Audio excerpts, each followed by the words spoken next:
预计有可能会在今天的深夜到明天清晨发布海上台风警报。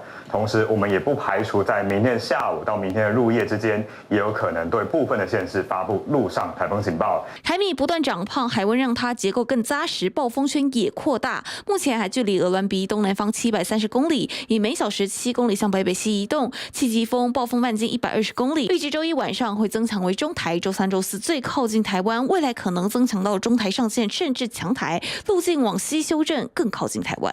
24号深夜到25号上半天这一段时间，中心会相当接近台湾北部的海岸线，那不排除当中可能有登陆的机会。从各国路径预估，台湾和美居东倾向在周三加速后往西偏折，很贴近台湾陆地，从北部海面通过。但日本和大陆预估，凯米的台风中心很大几率会登陆。无论是台风是离台湾北部海面通过，或者是从宜兰这边，或者是从东北角附近陆地上面登陆的话，通常都还是会非常明显，大雨豪雨。单从日本气象厅预估，最靠近台湾时间也在周三早上9点一直到周四，会从宜兰登陆通过台湾，路径从基隆澎嘉屿通过的西北台非常接近，也能算广义西北台。因为没有山脉缓冲、外无环流的西北风，不止雨大，风也会很强劲。路径上来看，已经相当接近西北台，台湾的影响都是差不多的，就是以西半部跟东北部。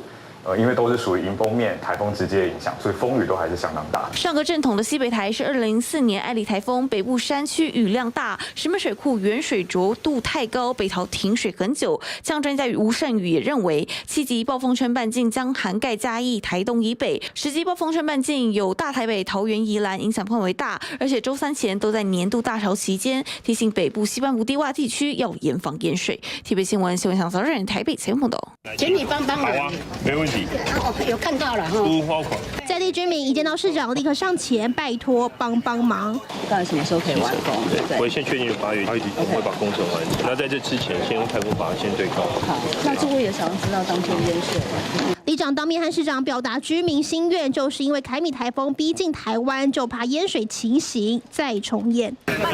趁台风来之前，蒋万前一天紧急更改行程，到信义区视察东大排，包含吴兴街沟渠清理，都是视察重点。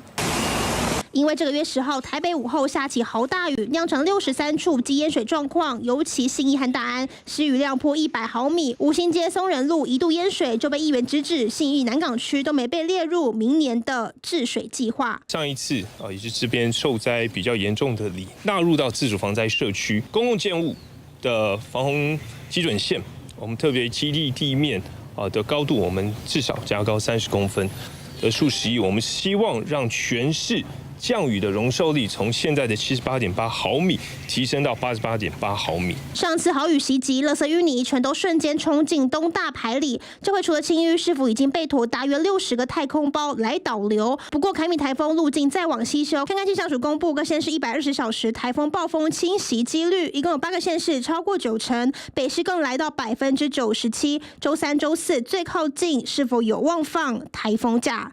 今天下午会进入到 EOC 由我亲自主持的防台准备会议，届时我们会听取最新的讯息以及台风的路径，那届时我们会才有更精确的讯息来做一个判断。也许这回蒋万目标不再最帅市长，面对今年首个台风，要先严防再淹水。TVB 新闻让佩台场报道。艳阳高高挂起，波面看似风平浪静，但台风越来越靠近台湾，船艇停靠在岸边，人员忙进忙出，拉紧绳索固定，避免船只碰撞损坏。所以船啊，这就要特别小心，是无？对，会靠着钢片，因为这风台来拢有漏出，爱说白钢片对着大楼这船安怎较细致。但表面只用表面。凯米台风来袭，强度甚至逐渐增强，加上20号到24号刚好遇到天文大潮，全台不敢大意。宜兰针对沿海水门海堤抽水站检查，密集注意河口潮位，留意是否有海水倒灌情形。除了港口严加戒备，民众也担心菜价是否跟着上涨。会预期会涨价吗？应该会啦，因为每次台风来之前都会涨。其实夏天太热，菜本来就不好种，原本菜价就会比较贵，就怕也受到台风影响，菜价又往上涨。另外，想到外岛旅游的民众也得留意，会担心困在上面吗？就反正暑假了，已经做好心理准备，已经买好泡面。有北部游客准备到绿岛游玩，知道台风靠近，但还是没有改变计划，说已经做好准备。受到台风外围环流影响，22号下午3点半之后，以及23号、24号台东往返绿岛的船班全天取消。花莲部分市长也亲自视察南滨抽水站。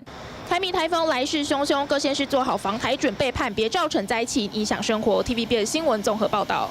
好，凯米台风目前距离台湾大概还有600多公里，所以今天呢，因为还很远，所以天气形态还是典型的夏季天气，所以就是北部高温，南部雷雨。但是要注意的是，现在各个国家的气象单位呢，它的路径都有持续往西修的方向，甚至不排除里头当然还包含了台湾的气象署，也有可能除了是典型的西北台之外，不排除陆地上的接触也有可能会碰到。而在目前西北台过去一个典型的例子，就是2004年的艾丽台风，当时因为它的风向呢是跟淡水河呈现了一个平行，所以在大台北地区，像是在三重就有大淹水。要避免这样子的状况呢，最好及早的做好防台准备。我们再来看的是这个冷气。这个台风在过来之前呢，其实台湾整个状况就很像一个冷气的室外机一样，温度非常非常的高。像是今天新北市的三峡都还出现了38.2度的高温，另外在台东呢，同样也有37度。这是因为台湾属于一个下风的沉降区，所以温度都很高。另外像是在大台北的盆地啊，以及近山区，还有在河谷地形呢，都容易会出现37度以上的高温。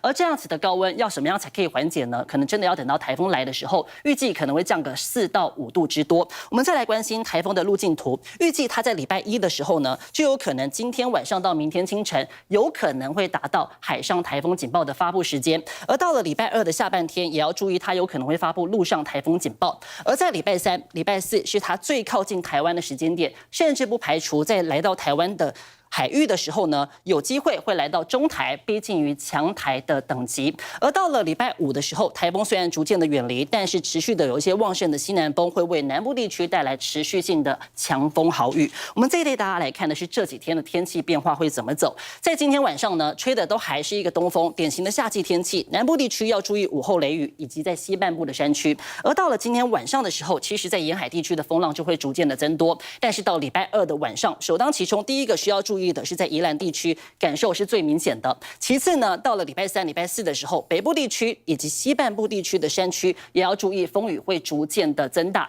预计礼拜3、礼拜4是这一波台风影响台湾最剧烈的时间点。而一直到了礼拜5、礼拜6的时候呢，因为旺盛的西南风带进来，所以在南部地区，尤其像是在近山区、山区的位置，都有可能会出现局部地区的豪雨，甚至豪雨以上的降雨，代表累积雨量可能会突破200毫米。所以我们要最后提醒大家的是，这个台风呢，真的是不容小觑。尤其当这个台风在靠近的过程当中呢，可能我们一开始会先被误导，认为这天气非常非常的好，这是暴风雨前的宁静。在礼拜3、礼拜4近距离靠近台湾的时候，风雨就会逐渐的增多。尤其要特别提醒的是，沿海地区的观众朋友，如果要去到海外来做这个工作的话，其实都要注意这风浪会逐渐的增大。而在礼拜3、礼拜4，这风雨会变得更加的强。在这之前呢，还是要注意，还是要提醒，就是南部地区今天还是有可能会出现午后雷阵雨的状况，而北部地区高温。但是到礼拜2之前，就要及早的做好防台的准备。以上这一节的气象说明。想看最完整的新闻内容，记得下载 TVBS 新闻网 APP。